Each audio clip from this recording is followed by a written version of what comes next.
Madame, Monsieur, bonjour, merci et bienvenue pour cette étude que nous allons partager ensemble. Nous entamons donc une nouvelle étude sur ce trimestre, l'évangile de Marc. J'espère en tout cas que cet évangile va vous permettre de mieux connaître qui est Jésus et surtout le message transmis par l'un de ses disciples, Marc. Alors, un petit conseil pour vous, pour nous également, c'est de pouvoir lire l'entièreté de cet évangile pour avoir une vision globale du texte.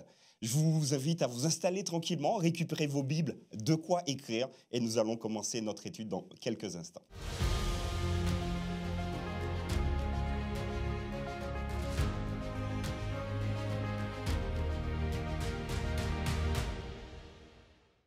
Voilà, nous sommes de retour. J'espère que vous êtes bien installés. Je vous invite, juste avant de discuter donc avec Gaston et Jean-Jacques, donc bonjour messieurs, Bonjour. merci d'être là tous les deux, à pouvoir passer un temps en prière afin de demander l'assistance de notre Dieu. Et puis ce sera donc Gaston qui va nous accompagner pour cette première prière. Prions ensemble. Merci Seigneur pour ce privilège que tu nous donnes d'être autour de ta parole. Alors, nous réclamons ton Esprit Saint et donne-nous de pouvoir vraiment être éclairés par l'Esprit Saint et que ton nom seul soit glorifié au cours de cette étude. Au nom de Jésus. Amen. Amen. Amen. Merci Gaston pour ta prière. Voilà, chers amis, donc l'évangile de Marc, le commencement de l'évangile. Je vais commencer peut-être par vous poser des questions, messieurs, pour savoir de qui il s'agit. Alors, plusieurs questions. D'après vous, qui est Marc ? Est-ce que c'est un disciple ou pas ? Il vient d'où ? Quel est son milieu social ? Ses croyances, ses valeurs ? Est-ce que vous pouvez nous décrire cet auteur-là, voilà, de cet évangile ? Qui veut commencer peut-être ? Jean-Jacques ? La Bible nous donne quelques informations par rapport à ce fameux Marc. Déjà, il nous a dit que son nom n'était pas Marc. Il s'appelait Jean. Il était surnommé Marc. Et c'était souvent le cas dans la Bible où les hommes pouvaient avoir des surnoms. Comme Barnabas, ce n'était pas son véritable nom. Donc on voit que c'est le cas également de Jean qui était surnommé Marc. C'était le neveu de Barnabas, justement, avec qui il était parti en mission. Donc on peut s'imaginer que son neveu était plus jeune que lui. Donc Barnabas étant plus âgé, on imagine un Jean-Marc assez jeune. Un apprenti peut-être. Un apprenti, voilà. Mais qui s'intéresse à la parole, qui a envie de prêcher l'évangile, mais qui n'a pas forcément tout l'engagement ou bien toute la conviction ou toute la force de ses aînés qui sont déjà beaucoup plus matures du point de vue de la relation à l'évangélisation et à la mission. Mais en tout cas, un jeune plein de bonne volonté. Et apparemment, par la suite, il fut un collaborateur aussi de Pierre. Il a, en tout cas, beaucoup voyagé avec Pierre. Et j'ai beaucoup apprécié, effectivement, le fait que tu puisses dire, effectivement, dans la Bible, les gens, ils avaient deux noms, de Paul aussi d'ailleurs, Saül, qui appelait Paul. Bien sûr, on nous a fait croire pendant des décennies que c'est lorsqu'il est devenu chrétien qu'on l'appelle Paul. On lui a changé son prénom. Voilà. Donc, non, le texte dit bien, Saül appelait aussi Paul. Donc, c'était son deuxième prénom, effectivement, qui fait que... Et bien sûr, par la suite, Luc va mettre que le nom grec de Paul. Et c'est de là que certains ont pu penser que Paul a pris un nom chrétien, il s'appelle Paul. Non, c'était déjà son nom. Mais pour revenir à Marc, effectivement, il s'appelait Jean. Et il a beaucoup voyagé avec... il a eu l'occasion de travailler aussi avec Barnabas et Paul. De toute façon, on aura l'occasion d'en parler. Voilà. Parfait. Donc, on peut d'emblée dire que Marc, c'était un apprenti. Un petit jeune. C'est un jeune. Il était probablement très jeune à l'époque, effectivement. Donc, il essaye de faire. Peut-être il prenait déjà exemple sur ses mentors, entre guillemets. Et puis, un jeune qui avait envie d'y aller, qui avait un peu de zèle, mais peut-être qu'il n'était peut-être pas conscient de l'enjeu, de la mission, de tout ce qu'il y a derrière. De toute façon, on verra par la suite qu'il va peut-être se retirer un petit peu. Tombons tout de suite dans le texte. Je vous invite, chers amis, à prendre avec nous Actes des Apôtres, parce qu'on va en parler aussi, chapitre 13, et nous lirons verset 13. Actes des Apôtres, chapitre 13, verset 13, et nous lirons en parallèle Actes chapitre 15, verset 36 à 41. Donc je vais lire le premier texte, Actes 13 à partir du verset 13.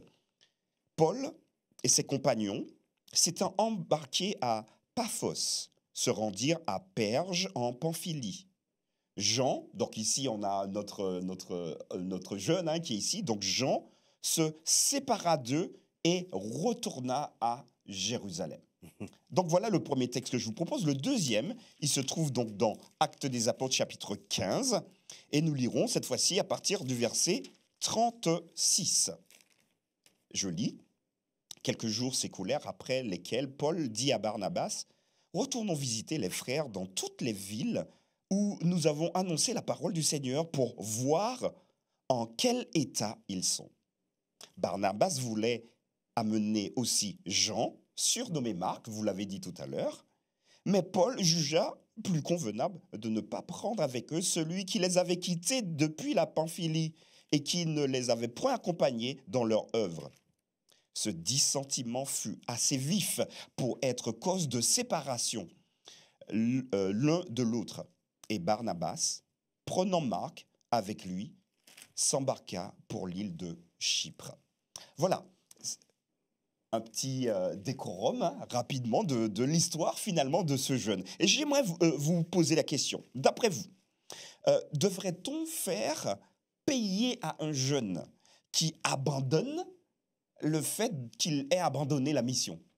Est-ce que c'est légitime que, ben là, on va dire, hein, comme les jeunes disent, il prend cher quand même, hein, parce qu'il y en a un qui ne veut pas entendre du tout parler de lui. Que pouvez-vous nous dire à ce niveau-là? Déjà, on peut rappeler un petit peu le contexte. Hein. Oui. Paul et Barnabas, ou devrais-je dire Barnabas et Paul. C'est ça. Parce qu'au départ, on parle de Barnabas et Paul pour montrer qui est le responsable, qui est le chef. Barnabas était un homme mature, qui avait une spiritualité bien ancrée, un homme de conviction posée. Souvenez-vous, quand Paul a été converti et qu'il est venu pour la première fois à Jérusalem, personne ne voulait le rencontrer, ce persécuteur de chrétiens. Qui va dire, je reconnais en lui un homme vraiment converti, qui va le prendre et l'introduire auprès de Pierre? C'est Barnabas. Absolument.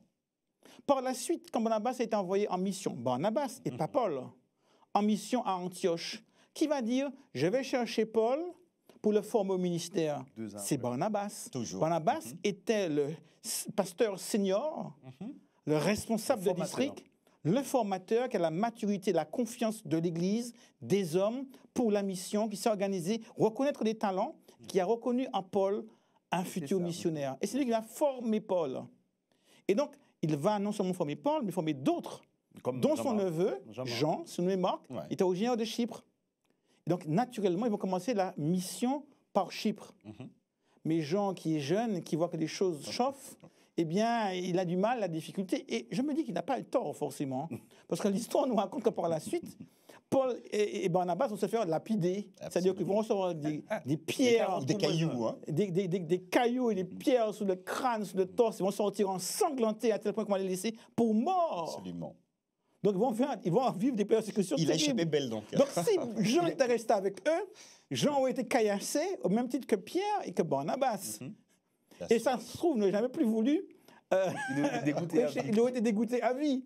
Mais là, il a senti le danger, les choses devenaient très compliquées, très dures, et il a fait marche arrière. Et je peux le comprendre. Et à sa place, beaucoup d'entre nous, nous aurions peut-être fait la même chose. Parce que personne ne se fait caillasser. Et c'est vrai que ce n'est pas toujours évident ce que Paul et Barnabas ont vécu. Toujours est-il que Barnabas, après cette expérience, ce premier voyage missionnaire, a reconnu que Jean avait quand même la vocation, l'appel au ministère.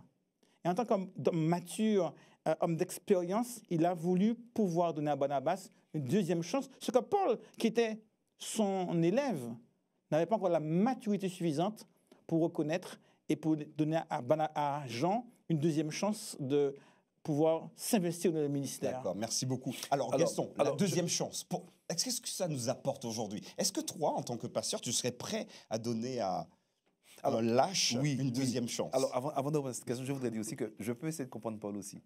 Parce que la vie missionnaire à l'époque était dure, c'était exigeant. On n'avait pas nos voitures pour aller, c'était des journées à pied, c'était à dos d'âne peut-être, probablement, sous la pluie, dans la neige, dans le froid. Et donc Paul quand même s'est senti un peu frustré, bon, pour ne pas dire plus, de voir que, puisque le texte dit que Jean les aidait au début du chapitre 14, c'est ça. De voir celui qui leur apporte cette aide, ben, il va les laisser tomber dans ces difficultés. Alors, en effet, je trouve Paul aussi un peu dur de se disputer violemment avec Barnabas pour ça, alors que il faut toujours, maintenant pour venir à seconde chance, donner une chance à quelqu'un. Je crois que Dieu donne même plus qu'une seconde chance. Dieu nous donne l'opportunité de régler nos problèmes et de revenir, de se remettre en selle.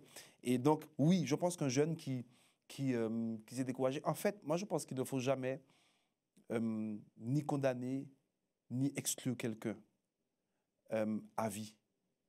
Parce que c'est Dieu qui connaît le cœur des humains. Dieu connaissait le cœur de ce jeune homme. Il sait que peut-être probablement il s'engage avec beaucoup de zèle, comme on fait lorsqu'on est jeune converti, mais il sait qu'il n'était pas encore prêt. Paul ne le savait pas, ça. Donc Paul, effectivement, a été assez exigeant parce qu'il il est frustré au fond, peut-être. Mais on peut remercier le Seigneur que Barnabas était là. Barnabas est un homme posé. Et on a besoin de ces hommes-là dans l'Église. Parce que trop souvent, nous avons tendance à exclure nos jeunes, alors qu'ils ont juste besoin de leur laisser le temps de mûrir, n'est-ce pas? Et que Barnabas, un homme mûr, un homme posé, d'ailleurs Barnabas, fils d'exhortation, n'est-ce pas? Il savait exhorter, il savait réconcilier, il avait un ministère de réconciliation, n'est-ce pas? Et donc Barnabas va accomplir cette tâche-là. Je demande au Seigneur d'avoir des hommes comme ça dans notre Église, de pouvoir savoir prendre des gens, comme tu dis, pour pouvoir discerner, déceler des dons, des talents. Et les former. Et les former, malgré leur force, malgré leur faiblesse, pour qu'ils puissent accomplir l'œuvre du Seigneur. Et d'ailleurs, le texte nous dit ils se séparèrent. Mais on peut imaginer et aller un peu plus loin. Quand ils sont partis pour la première fois en tournée missionnaire, ils ont commencé par l'île de Chypre. Et après, ils sont allés en Asie mineure.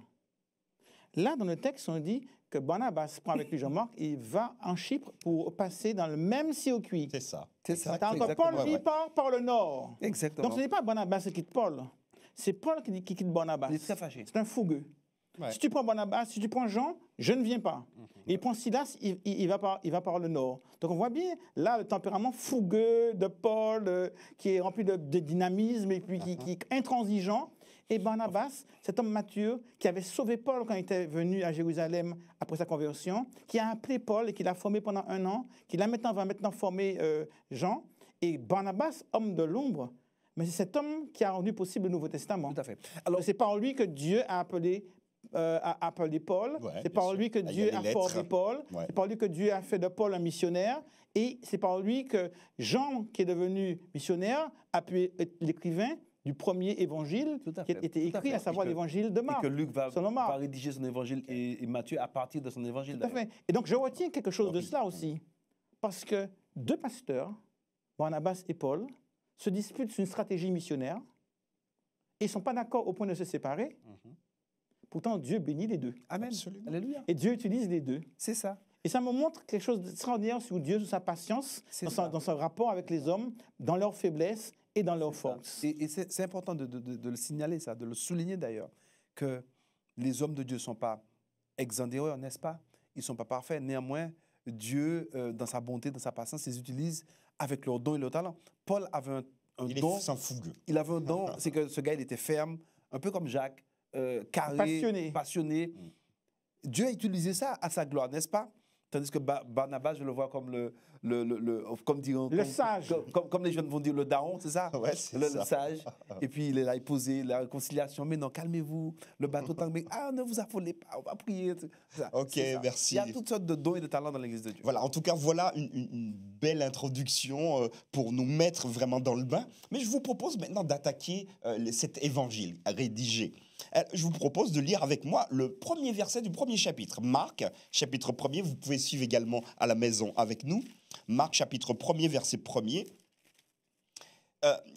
Je vais vous accorder le fait que ce verset m'a interpellé. Le début d'un évangile. Commencement donc de l'évangile de Jésus-Christ, Fils de Dieu, point. Marc n'a rien démontré.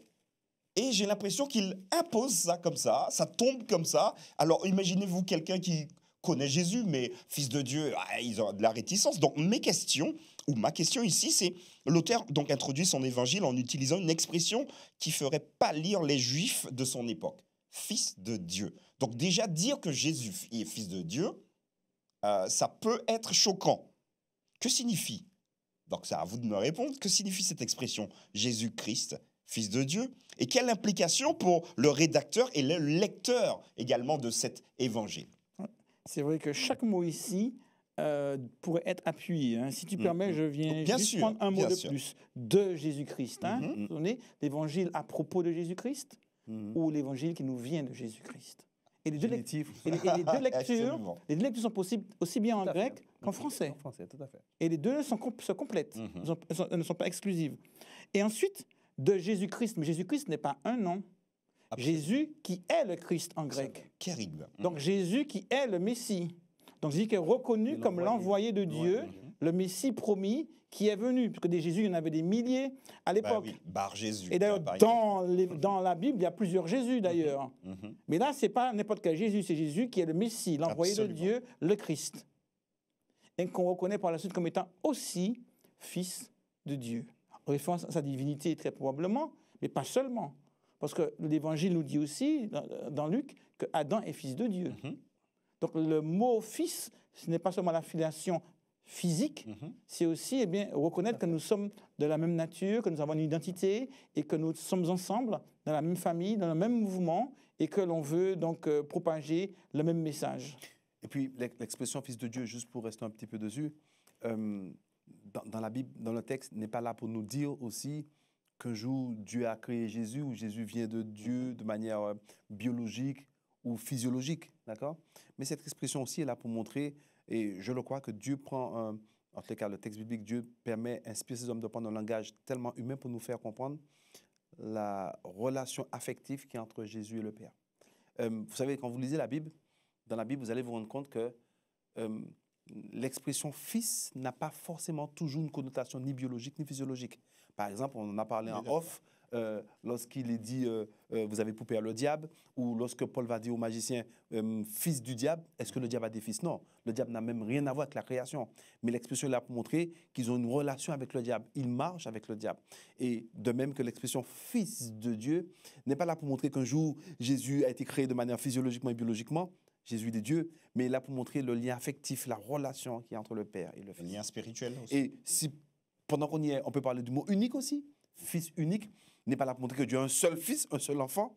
Jésus n'a pas été créé, ce n'est pas un enfant créé. L'expression unique, je vais juste faire appel quand même à la Septante, au grec, le mot unique, la monogénèse, ou pour certains la monogénèse, qui veut dire seul en son espèce, unique en son genre, exceptionnel. Et là pour montrer que le caractère exceptionnel de Jésus, il est exceptionnel. La mission qu'il a à accomplir, personne d'autre n'accomplira sa mission. Il est le seul à pouvoir l'accomplir. La position qu'il a auprès du Père, il est unique, il est exceptionnel en son genre. OK. Mais une fois ça dit, quelle implication pour moi aujourd'hui?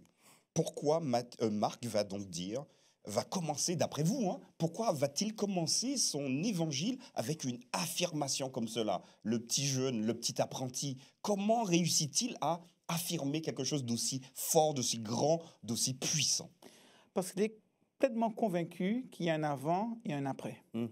L'histoire de l'humanité, et au-delà de l'histoire de l'humanité, l'histoire de l'univers, eh bien, a un avant et un après. Cet avant et cet après, c'est l'incarnation de Dieu qui se fait chair en la personne de Jésus. Yes. Et à partir de là, il y a tout qui va basculer sur la révélation de Dieu, de son amour, de sa grandeur, de sa miséricorde, dans les enjeux du conflit entre le bien et le mal. Donc, puisque c'est une bonne nouvelle, alors le commencement de cette bonne nouvelle commence par quoi? Cette bonne nouvelle commence par Jésus. Donc, il ne cherche pas à démontrer, il affirme, il pose. Et le postulat de tout l'évangile, c'est voilà, Jésus-Christ. Si on parle de bonne nouvelle, parce que évangile veut dire bonne nouvelle, mais c'est parce qu'il y a Jésus. Jésus est la bonne nouvelle. La bonne nouvelle vient de lui, de son sacrifice, de son ministère, et de tout ce qu'il a fait pour nous sur terre et qu'il s'apprête à relater dans cet évangile. Et puis, il me semble que Marc adresse son évangile à un public, il faut tenir compte de ça, c'est des païens convertis. Ce n'est pas comme Matthieu qui s'adresse à des Juifs convertis. Donc, fils de Dieu, ça parle aussi aux païens convertis. Dans leur divinité, ils ont des dieux qui ont des fils. Donc, effectivement, d'emblée, il pose comment dire, je dirais, cartes sous table. Il parle à un public qui, en tout cas dans leur paganisme, eh bien, parle de ça. Leur Dieu qui avait des fils, qui étaient des dieux aussi. Et donc, du coup, aussi, c'est une manière pour lui aussi d'affirmer à ce public converti, ces païens convertis, la divinité de Jésus aussi. On va dire les hellénistes. Les hellénistes. Pas forcément les hellénistes, ce sont des juifs dans la diaspora.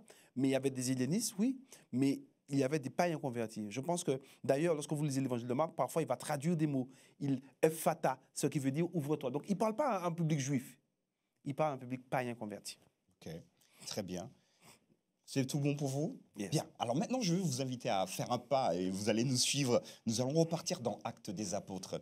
Actes, chapitre 1er, verset 8. Donc, durant l'étude, chers amis, que vous avez peut-être fait ou que vous ferez, vous allez apercevoir ce texte-là. Et j'aimerais peut-être ici que nos deux invités vous donnent des pistes également de lecture. Acte 1er, verset 8, je vais lire le texte.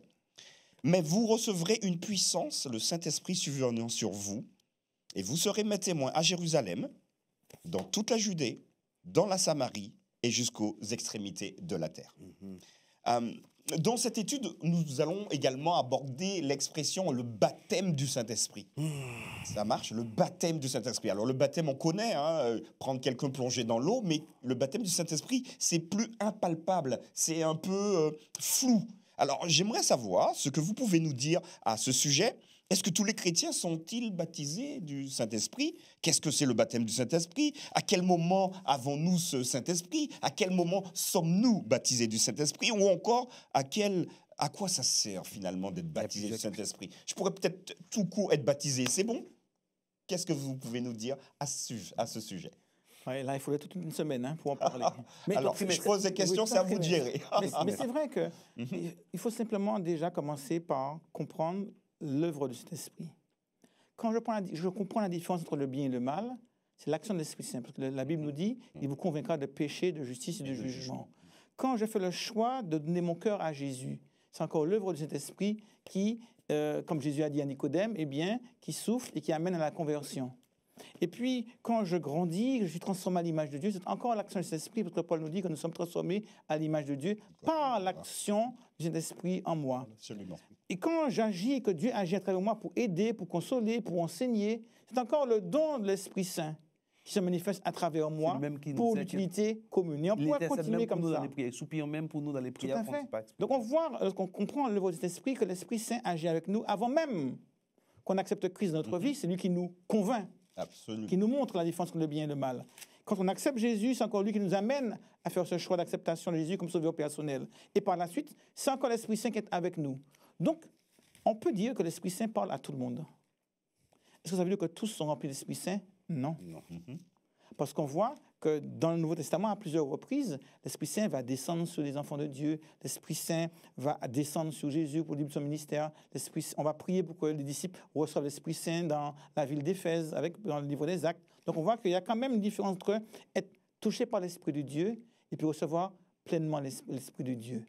Qui a l'Esprit de Dieu? Paul le dit dans Romains au chapitre 8, et je peux lire ce texte. On peut le lire ensemble dans Romains au chapitre 8, où Paul va dire très clairement, au verset 9, « Pour vous, vous ne vivez pas selon la chair, mais selon l'Esprit, si du moins l'Esprit de Dieu habite en vous. » Et il poursuit, « Si quelqu'un n'a pas l'Esprit de Christ, il ne lui appartient pas. » Donc, quelqu'un qui se dit enfant de Dieu et qui n'a pas l'Esprit de Dieu, ça n'existe pas. Et on peut le comprendre, parce qu'il faut l'Esprit de Dieu pour pouvoir comprendre la vérité et l'erreur. Avoir l'Esprit de Dieu pour faire le choix de la conversion. Avoir l'Esprit de Dieu pour être transformé. Avoir l'Esprit de Dieu pour agir auprès des autres. À toutes les étapes de la vie du chrétien, l'Esprit de Dieu est présent. C'est la raison pour laquelle nous avons besoin de l'Esprit de Dieu. C'est la raison pour laquelle il n'existe pas de chrétien sans l'Esprit de Dieu. Alors, à quel moment est-ce qu'on reçoit l'Esprit de Dieu pleinement?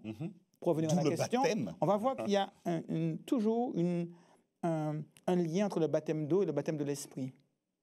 Quand Jésus a été baptisé d'eau, hop, on nous parle de l'Esprit qui se manifeste sur lui. On va le voir juste après. Quand Acte chapitre 2, Pierre prêche, il dit « Soyez baptisés et vous recevrez le Saint-Esprit. » Et il y a encore 2 ou 3 passages comme ça, on voit toujours ce lien entre le baptême d'eau, le baptême de l'Esprit, comme Jésus a dit à Nicodème, naître d'eau et d'esprit. Et ce lien se comprend. Quand je m'engage avec Dieu, Dieu s'engage avec moi. Et par le baptême, j'exprime un engagement fort. Où je commence ma démarche avec Dieu. Dieu aussi, répond par un engagement fort avec nous. Et c'est la raison pour laquelle on est baptisé au nom du Père, du Fils, mais aussi du Saint-Esprit. Merci beaucoup, Gaston. Bon, j'ai une lecture légèrement différente. Ou un apport supplémentaire. La Bible nous dit dans l'Épître aux Éphésiens, en lui, après avoir cru, lorsqu'on croit, vous avez été scellés du Saint-Esprit, lequel est un gage de notre héritage. Éphésiens 1, 17, 4, c'est ça. Je vais vérifier, mais ça doit être ça. Éphésiens 1, verset 13. En lui, après avoir entendu la parole de la vérité, l'évangile de votre salut, en lui vous avez cru et été scellés du Saint-Esprit. Donc, on reçoit le Saint-Esprit au moment où on croit. C'est ce que dit le texte. D'accord ou pas? Ensuite, il y a l'histoire du baptême du Saint-Esprit. Est-ce que vous vous rappelez l'histoire? Alors, dans l'évangile de Jean, je vais reprendre l'évangile de Jean pour vous montrer. Jésus va s'approcher des disciples. Vous avez vu ça? Après sa résurrection. Et le texte dit, donne-nous la référence, Jean comme ça chapitre 20. nos amis pourront suivre également. Jean chapitre 20. Jean 20. À partir du verset 21 au verset 20, la paix soit avec vous. Et quand il dit cela, voilà, on va lire à partir du verset 22. Après cela, il souffla sur eux et leur dit, recevez le Saint-Esprit. Jésus, juste avant de repartir, il va souffler. Est-ce qu'ils ont reçu le Saint-Esprit? Oui, ils l'ont reçu là, n'est-ce pas? Et pourtant, c'est lui qui va dire dans Actes des Apôtres, ne bougez pas là avant que vous n'ayez reçu le baptême de cet esprit. Donc, je crois que tous les chrétiens, tous ceux qui acceptent Jésus... Je ne sais pas s'il reprend le mot baptême dans... Ouais. Oui, mais dans Actes... Dans Acte 1er, il dit, vous recevez une puissance et vous êtes venus sur Alors, le Saint-Esprit. je vais vous le dire. Dans Actes, il dit, verset 4. Ah oui, au verset 4. Comme il se trouvait avec eux, il leur recommanda de ne pas s'éloigner de Jérusalem, mais d'attendre ce que le Père a promis, car ce que je vous ai annoncé, car Jean a baptisé d'eau, mais dans peu de jours, vous serez Ah oui, baptisés. pas le verset 8, le verset 4. Voilà. Donc Jésus, c'est Jésus qui emploie ce terme-là. Moi aussi, j'ai cherché, mais c'est plus Jésus qui... C'est le premier à employer ce terme baptême de cet esprit. Donc, et on voit bien que ces disciples, ils vont attendre. Ça ne veut pas dire qu'ils n'ont pas l'esprit. Regarde, lorsque vous regardez Actes chapitre 1, l'esprit les pousse dans la repentance. Ouais. L'esprit les pousse même Ils font déjà des miracles avant. Hein. Voilà. Mais on voit qu'il y a quelque chose qui se passe au chapitre 2. Il y a une puissance, ils sont remplis de la puissance de l'esprit. Donc on voit qu'il y a quand même les deux notions. Il y a la notion, comme Paul parle, on reçoit les arts de l'esprit. 2 Corinthiens, c'est ça, 2 Corinthiens chapitre 1. On reçoit les arts de l'esprit, ce qui nous change, nous transforme, nous permet d'avoir cette relation avec Dieu. Mais il y a ce baptême de l'esprit aussi qu'on voit au chapitre 2 et qu'on voit aussi au chapitre 3, chapitre 4, qu'on voit aussi chez Corneille, qui reçoit ça avant d'être baptisé. Absolument. Comme quoi que ce n'est pas forcément lié. D'accord. Alors, je vais dire, mais le baptême est venu juste après. Très bien. Mais avant Donc, d'être baptisé, donc c'est lié. quand Pierre voit ça, Pierre va dire, mais... Est-ce que quelqu'un qui a reçu l'Esprit Saint, on peut lui Est-ce qu'on refuser peut le refuser baptême? C'est ça, Voilà. absolument. Donc Paul lui-même, Pierre lui-même fait le lien. Oui, Ouais. S'il a reçu l'Esprit de il y a Dieu, le lien, mais je veux il dire, peut être baptisé. mais le baptême n'est pas toujours forcément avant. Pas dans le bon il y a les ordre. deux cas, il y a les deux cas. Il y a les deux Ça cas. Les cas avant, Excellent. pendant, Mais et après. On a absolument. trois exemples Mais dans on la constate Bible bien des que Actes. cette expression baptême, cet esprit de Jésus veut bien dire quand même, bien sûr, c'est réservé à des disciples, mais c'est une puissance toute spéciale, Pour un but particulier. Pour un but particulier, pour la prédication de l'évangile avec Absolument. force, Acte avec une chapitre 2. voilà. Mais on le voit pour Jésus. Ouais. Jésus est né Par par le le Saint-Esprit. Saint-Esprit. Tout à fait. Et on ne peut pas dire qu'il n'avait pas l'Esprit de Dieu. Absolument. Et pourtant, pourquoi on parle de l'Esprit de Dieu qui descend sur lui après son baptême? Alors, C'est ça. pas trop vite parce que ça Mais fera il peut l'objet. continuer. Ça fera l'objet. Mais non, il faut que je me pose parce qu'il faut que nos amis puissent nous suivre. Alors, donc, du coup, ça nous oblige à revenir dans Marc, puisque c'est le livre qui nous intéresse durant ce trimestre, chapitre 1er. Et je vais vous inviter à lire avec moi, verset 9 et jusqu'à 11. Et ce sera donc la dernière référence que nous verrons aujourd'hui. Marc chapitre 1er, et je lis à partir du verset 9 et nous irons jusqu'au verset 11. En ce temps-là, Jésus vint de Nazareth en Galilée et il fut baptisé par Jean dans le Jourdain. Au moment où il sortit de l'eau, il vit les cieux s'ouvrir et l'Esprit descendre sur lui comme une colombe. Et une voix fit entendre des cieux ces paroles. « Tu es mon fils bien-aimé, en toi j'ai mis mon affection. » Donc maintenant, on va te laisser poursuivre ta pensée. Donc on voit bien que Dieu va marquer une expérience particulière. On a l'Esprit de Dieu dès le départ. C'est grâce à l'Esprit de Dieu qu'on comprend. Grâce à l'Esprit de Dieu qu'on accepte, qu'on vit la conversion. Et on le voit dans de nombreux cas. Mais il y a une expérience toute particulière que Dieu désire que nous puissions vivre, recevoir pleinement l'Esprit de Dieu. Cette expérience, les disciples l'ont vécue à la Pentecôte, d'autres l'ont vécue ailleurs. Et nous sommes aussi appelés à le vivre aujourd'hui. Non pas qu'on n'ait pas l'Esprit, parce qu'ils avaient l'Esprit. Absolument. Il y a une expérience particulière que Dieu désire qu'on puisse vivre avec lui. Cette expérience, souvent, est liée à l'engagement baptismal. C'était le cas pour Jésus, c'est le cas quand Pierre prêche dans Actes au chapitre 2, c'est le cas pour Corneille, tu l'as signalé dans le livre des Actes. Donc, à plusieurs reprises, je m'engage avec Dieu, Dieu s'engage avec moi. Et celui qui s'engage pleinement avec Dieu, eh bien, bénéficie plus pleinement de mon relation. Je vais l'illustrer très rapidement par le mariage. Dans la conception biblique des choses, au mariage, l'intimité du couple devient physique. Parce que je me suis engagé. Et parce que je me suis engagé, alors il y a une intimité plus grande liée à cet engagement. De même, quand je m'engage avec Dieu par le baptême, alors il y a une intimité encore plus grande à laquelle nous devrions aspirer et que Dieu désire. Et être rempli de son Esprit Saint, c'est l'expression de cette intimité que nous voulons avoir avec Dieu. D'accord, merci beaucoup. Et donc, je vais, par rapport au texte qu'on vient de voir, être peut-être plus concret sur le texte. Matthieu, merci beaucoup, hein, Jean-Jacques. Marc 1, 9, 11. Pourquoi Jésus il se fait baptiser, vraiment? Est-ce qu'il en avait le besoin? D'ailleurs, Marc commence, il est fils de Dieu. Donc, le fils de Dieu qui se fait baptiser, vous comprenez bien que ça pourrait poser à certains de nos amis, voilà, mais c'est vrai, mais pourquoi? Donc, ça, c'est ma première question. Et d'après vous, Jésus ne savait-il pas qu'il était le fils de Dieu? Pour que Dieu puisse lui répéter, tu es mon fils bien-aimé, ne le savait-il pas? Donc voilà, je te laisse la parole, Gaston. Écoute, pour la première question, pourquoi il se fait baptiser? Je me réfère à Matthieu, parce que Marc ne donne pas beaucoup plus d'informations. Matthieu dit que Jésus va dire à Jean-Baptiste, il va mettre ces mots, laisse faire car il est bon de faire ce qui est juste. Voilà, en tous les cas, Jésus sait ce qu'il fait. Il sait pourquoi il le fait. Alors, est-ce que c'est un exemple qu'il donne? Est-ce que c'est un exemple qu'on devra suivre? Alors, j'ai entendu beaucoup de théories là-dessus. Il y a des professeurs d'exégèse qui disent certaines choses que je ne vois pas dans le texte, donc je ne peux pas trop adhérer. Mais en tout cas, je m'arrête à ce que dit le texte. Je veux être très simple aujourd'hui. Dans Matthieu, il dit, voilà, laisse faire ce qui est convenable, ce qui est juste. Parce qu'en fait, ça faisait partie de sa mission. Il fallait qu'il passe par ce baptême, qu'il fera une démonstration de la présence divine dans sa vie pour montrer son côté loin, l'envoyé de Dieu. L'Esprit va descendre. Et aussi nous donner l'exemple aussi à nous aussi que si Jésus s'est fait baptiser, nous avons besoin de nous faire baptiser aussi pour recevoir l'Esprit aussi, de la même manière. Maintenant, est-ce qu'il savait s'il était fils de Dieu ou pas? Oui, c'est ma question. Alors, moi, écoute, j'ai mon opinion. Je peux l'entendre. Mon opinion n'est pas matière de foi. Mais écoute, nos amis nous écoutent. Donne-nous. L'idée, c'est qu'on puisse réfléchir ensemble. Écoute, je crois que Jésus...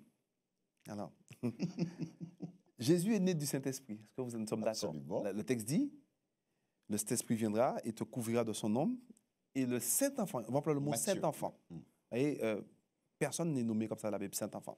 C'est-à-dire que Jésus, dès le départ, est relié au Père par le Saint-Esprit. Dès le départ, et c'est le plus en plus, dès le départ, Jésus est sous l'influence de l'Esprit de Dieu. Donc, je crois qu'à un moment donné de sa vie, avant les 33 ans, il savait qu'il était fils de Dieu. Je le pense. Mais Jésus est très humble. Il a une forme d'humilité parce qu'il était venu pour une mission. Il n'était pas venu aussi pour dire, voici, je suis Dieu, venez. Non, mais je crois qu'il le sait en arrivant là. Bien sûr, certaines personnes disent qu'il ne le sait pas. Mon opinion, c'est que je crois qu'il le sait. Parce que Jésus a toujours été sous l'influence de l'Esprit de Dieu. L'Esprit a toujours dirigé Jésus, même à l'âge de 12 ans. Tu n'as pas répondu à ma question. Il le sait, regardez. Je donne un exemple. À l'âge de 12 ans, il va dire, mais je dois m'occuper des affaires de mon Père, mes amis. Il est clair. Il sait qu'il est fils de Dieu. Okay. Mais j'aimerais poser une question. Je prends l'illustration d'un couple. Ils se sont rencontrés, ils sont fiancés, ils vont se marier, ils sont amoureux comme jamais. Et cet homme qui, regardant sa bien-aimée dans les yeux, lui dit « Qu'est-ce que je t'aime, ma chérie ?» Ça lui fait chaud au cœur. Ne savait-elle pas qu'elle était aimée par lui? Il faut demander ça aux femmes, mais je pense qu'elle savait. Oui. Qu'elle le savait. Et pourtant, ça lui fait du bien. Et lui ressent le besoin de l'exprimer et elle de l'entendre. Donc, on n'est pas dans la dimension cognitive des choses, la dimension relationnelle. Et en quelque part, Dieu fait une déclaration à Jésus. Tu es mon fils bien-aimé. Jésus, ça lui a fait du bien. Dieu avait besoin de l'exprimer, Jésus avait besoin de l'entendre. Donc, l'expression, la verbalisation d'une réalité que l'on connaît est nécessaire. Et ce n'est pas parce qu'on la connaît qu'elle n'est pas nécessaire.